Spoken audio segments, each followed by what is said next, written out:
morning, comrades. Welcome back to the channel, welcome back to the Nürburgring, and welcome to a video that I'm very excited to make, which happened all of a sudden because this gentleman over here showed up yesterday at Apex and is like, I have something special.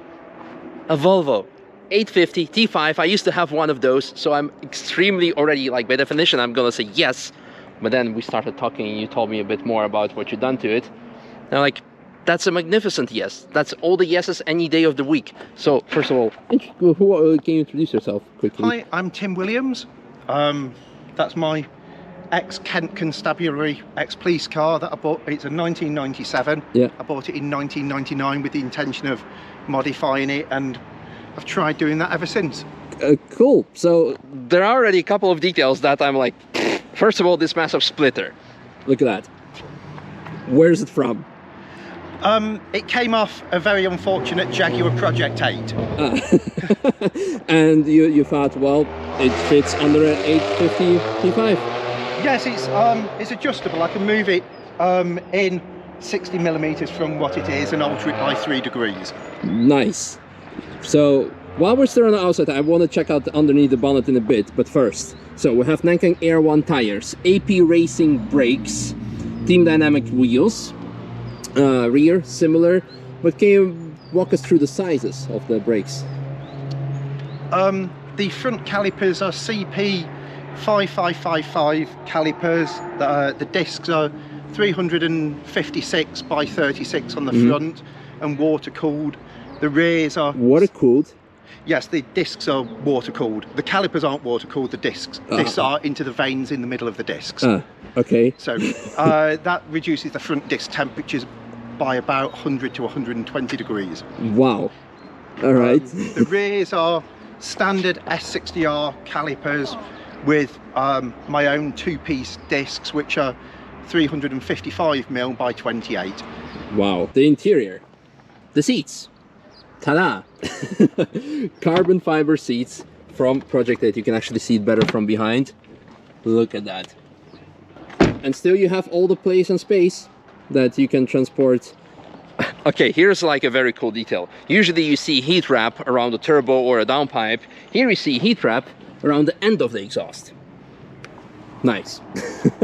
That's crazy. So let's well, check it under the hood, under the bonnet, because I think there is something that's gonna blow us away, probably, unless it's a full sleeper look. I don't know what to expect. Just a massive air filter, Powerflex bushings, that gives us away slightly. Stock, I believe they were producing 240 horsepower-ish, the stock version. T5R was 225 horsepower and 300 newton meters. The V70 was 240, I think. That was my confusion. Yes. Yeah, and now this is... it's lower horsepower than previously because the week before coming I put a standard S60R bottom end in. So it's now about 430 to 440 horsepower and 600 to 610 newton meters. Wow. And all on the front wheels? Yes, it's got a gripper plated differential. Okay. So it puts the power down okay. Okay, nice. Well, I guess everything else is like forged, all the internals to cope with all the power. No, the internals they're exactly the same internals as a Focus RS. It's got the same crank, pistons and rods, different oil pump, but the bottom end is basically a stock Focus RS1 or S60R. All right, well, I guess let's go.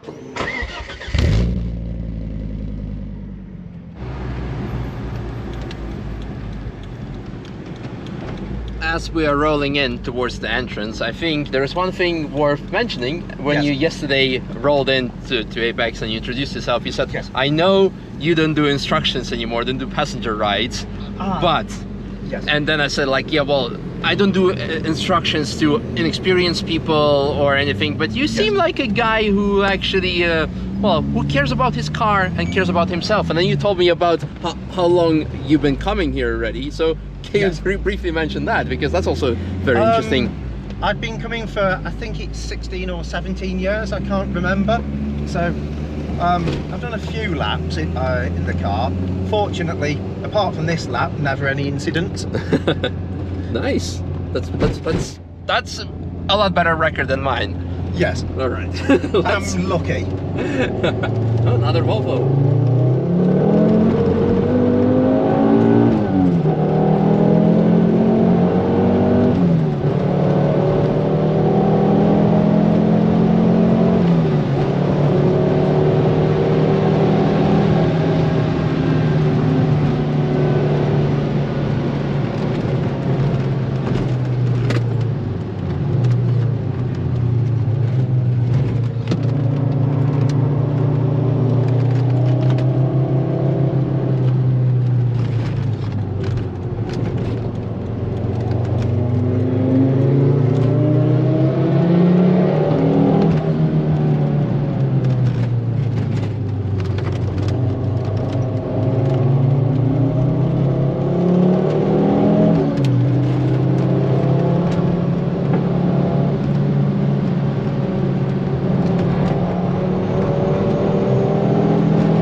I gotta say, it's fast, but it still has the, I would almost say, daily drivability. It's very comfortable. Yes, it's the seats help a lot, but the standard Volvo seats are ridiculously good. But yeah, it's very compliant. Yeah, it's really good. Well, yellow is over.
And another one. You also mentioned something yesterday that we didn't talk about today about the wheelbase. Yeah, I've moved the wheelbase is 20 millimeters longer than standard because I've moved the front wishbones forward 20 millimeters and up to give more caster and correct the wishbone angle for the car being lowered. But I also then had to raise the steering rack up by 20 millimeters as well. So that helps a lot with giving increased camber on turning then. Yeah. Cool, good. Well, last few corners. Yes.